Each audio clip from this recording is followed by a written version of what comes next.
Hi, my name is Brett Mallon. The title of my show is Desire Lines at Revelstoke Visual Arts Centre. Opens on September 15th and I'm excited. It's going to be good.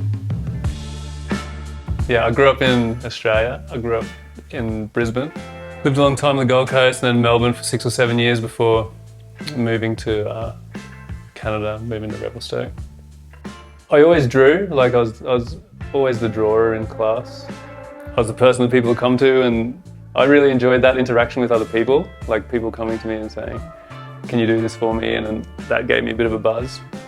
There was never really art in like the family, or like we had a couple of paintings from a couple of like prints on the wall that were from some popular Australian painters, but never visited galleries or never had an interaction with fine arts or painting or anything like that. It was more like, grew up like skating and surfing, so I was very much brand focused and always loved like skate art and t-shirt art, and that was I suppose you go into a skate shop and see all the decks on the wall and you're just like, your mind's blown by how cool the art is and the colours, and so that was my introduction to art, was just being blown away by all this like 80s skate art and 90s skate art, and then the t-shirt art that went along with it was like my big introduction to art and what I really fell in love with first.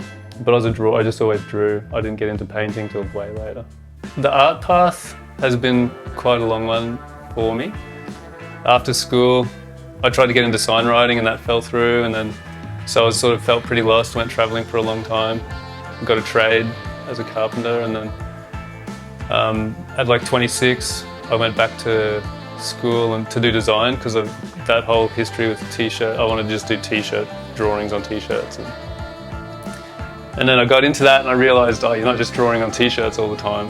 You're like, there's a lot of other stuff involved in design and stuff like that, which I wasn't really too pumped on. So it was way later, like I was 30 when I went back to art school and studied printmaking, and then painting came even after that, when I left art school and I didn't have a press or anything to do any printmaking, so I started painting just to keep that creativity going. Inspiration-wise, particularly a lot in the past, has been very nature focused and painting out in the trees, and that was very much a way of like calming down and relaxing in life in general. And then in this show it did change a bit, and it's still very nature focused, and a lot of the painters I look at are like Matisse and his landscapes, and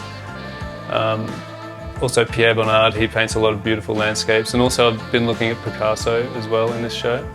I suppose instead of being out in the landscape and painting, it's been a lot more in the studio and trying to understand what a studio practice is like, and drawing inspiration from past artists, which I haven't done a lot in the past, like actually like using stuff from old paintings.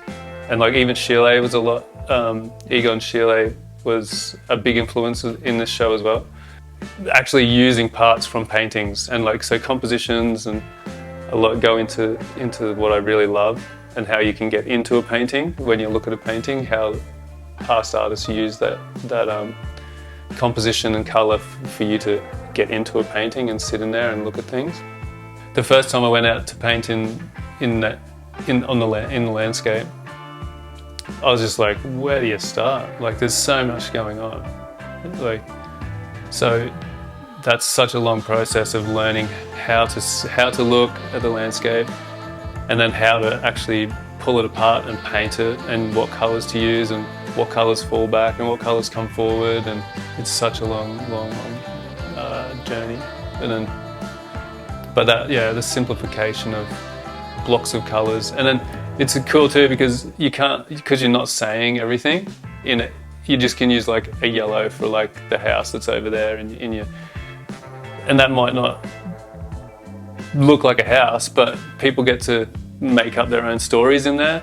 They get to be in the painting and go, is that a house, or what is this little blob of yellow? So I really like simplifying it that much, where you can tell it's a landscape but you don't really know what's going on. When I start a piece, I will always start with an idea when I start a work, but that as soon as I start painting, that idea can change almost instantly. It's sort of like the imagination comes in, or something comes in, and it just can change completely. Or I will sketch out my idea directly on the painting or whatever, and then Once I start painting, it changes. So the outcome is completely a surprise to me. And that's the thing that I love most about painting is as I'm going through it, something will happen and I'm like, what, I did not see that coming. And then that'll change the direction of the painting completely. And sometimes by the time it's finished, there'll be parts of the painting that were there at the start, or some of the paintings in the show have been painted over like 3 or 4 times because this show evolves and the idea evolves, and it's like, well, that painting's not working anymore, so I have to push that and bring that forward into what the other paintings are doing. Sometimes I'll get to a point and I'm like, that's it, like, just leave it. And then I just have to, like, it's like a rule for myself, like, abide by that rule. All right, you told yourself that's done, so just done. Like, put it aside and start another work. And I take a lot of photos as I'm going, so I'll look back at the paint, look at like where it is and then where it was, and I'm usually happier with where it is because it is a super long process and I think about it a lot in between, either through the night or if I haven't painted on it for a week.